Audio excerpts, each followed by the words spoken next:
राष्ट्रोन्नति के पथ पर नित्य प्रेरणा। एक दिन, एक पृष्ठ, एक विचार। श्री गुरुजी समग्र 12 खंडों का संक्षिप्त रूप भारतीय विचार साधना पुणे द्वारा प्रकाशित किया गया है।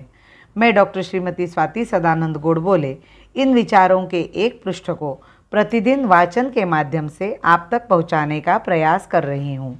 यह प्रकाशित विचार हमें प्रतिदिन प्रेरणा देते रहेंगे। आज दिनांक 2 अक्टूबर का विचार, राष्ट्रभक्ति का आधार एकात्म भाव। अपने यहाँ इसी बात का विचार हुआ। यह प्रेरणा महान संस्कारों से जागृत कर उसे जीवन के कार्यकारी प्रवाह का रूप दिया गया। इन्हीं संस्कारों के आदर्श उदाहरण महान व्यक्तियों के जीवन चरित्र अनादिकाल से अपने सामने हैं। याचना करने पर दधीची ने अपनी संपूर्ण अस्थियां दे डाली तथा समष्टि जीवन के महान गुण आत्मसात कर उन पर अटल रहने का संस्कार प्रकट किया। शरणागत की रक्षा करने का वचन देने पर शिकारी पक्षी सामने खड़ा हो गया और पूछने लगा, मेरे भक्ष्य की रक्षा करता है तो क्या मैं भूखा रहूं? तब शिबी ने अपने शरीर का मांस अपने हाथ से काट कर दिया। यह शिबी आदर्श है। वहाँ अपने प्राणों का मोह नहीं है। समष्टि के लिए आत्मसमर्पण की दृढ़ धारणा है। इस प्रकार के आत्मसमर्पण के उदाहरण आक्रमणकारियों के विनाश के लिए दधीची के समान अपनी अस्थियां देना हो या शरणागत की रक्षा, समाज की सुरक्षितता और भूखे को भोजन देने के लिए अपना मांस काट कर देना हो, इस प्राचीन राष्ट्र के सांस्कृतिक जीवन पथ पर असंख्य है। किस सिद्धांत के लिए उन्होंने इस प्रकार का आत्मसमर्पण किया, यह वे महान आदर्श स्पष्ट रूप से बतलाते हैं। जीवन का वह तत्व अपने हृदय में जागृत करने के लिए हमें प्रयत्नशील होना चाहिए। विविधता में अनुस्यूत एकता का महान संस्कार हम पर होना चाहिए। मैं ब्रह्म, माया, वेदांत बोल रहा हूँ, ऐसी धारणा आप न करें। मैं केवल व्यवहार ही कह रहा हूँ।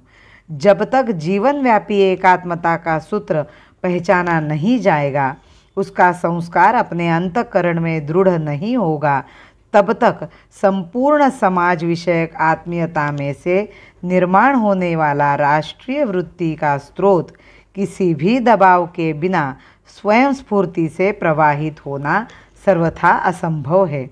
राष्ट्रभक्ति क्यों करे, राष्ट्र के व्यक्ति के सुख दुख की चिंता क्यों करे, इसके उत्तर तब तक नहीं मालूम होंगे जब तक सभी व्यक्तियों की समानता तथा एकता हृदय में अनुभव नहीं होती।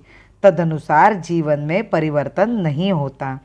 अपने कार्य में ऐसी प्रणाली प्रस्थापित की गई जो अंतःकरण को व्यक्ति विचार की मर्यादा में अवरुद्ध नहीं रखती है। व्यक्ति की श्रेष्ठता, मान सम्मान की लालसा पैदा करने वाली आकर्षक वस्तुओं से मुंह मोड़ना सिखाती है। समाज से एक रस, एक रूप अवस्था का साक्षात अनुभव दिलाकर कार्यप्रवण करती है। व्यक्ति पृथक नहीं है, समष्टि में सभी एक है। यह प्रत्यक्ष शिक्षा देने वाली अपनी प्रणाली है। इस अनुभव के लिए बाह्य परिस्थिति की अपेक्षा नहीं है। परिस्थिति चाहे जैसी हो, जीवन का आधारभूत तत्व अटल स्थिर है। हम चाहते हैं कि राष्ट्र के संबंध में अटल भक्ति का स्रोत प्रवाहित हो। अपने राष्ट्र को चिरंतन गौरव प्राप्त हो तो अपने सांस्कृतिक दृष्टिकोण के अनुसार अपनी राष्ट्रभक्ति का आधार एकात्मता ही हो सकता है और स्वार्थ शून्य स्नेहमय व्यवहार यही कार्यप्रणाली हो सकती है। धर्म कर्म त्याग से प्राण के पराग से, धर्म कर्म त्याग से प्राण के पराग से, बुद्धि युक्ति शक्ति से एक राष्ट्र भक्ति से, बुद्धि युक्ति शक्ति से एक राष्ट्र भक्ति से। भारत माता की जय। वंदे मातरम।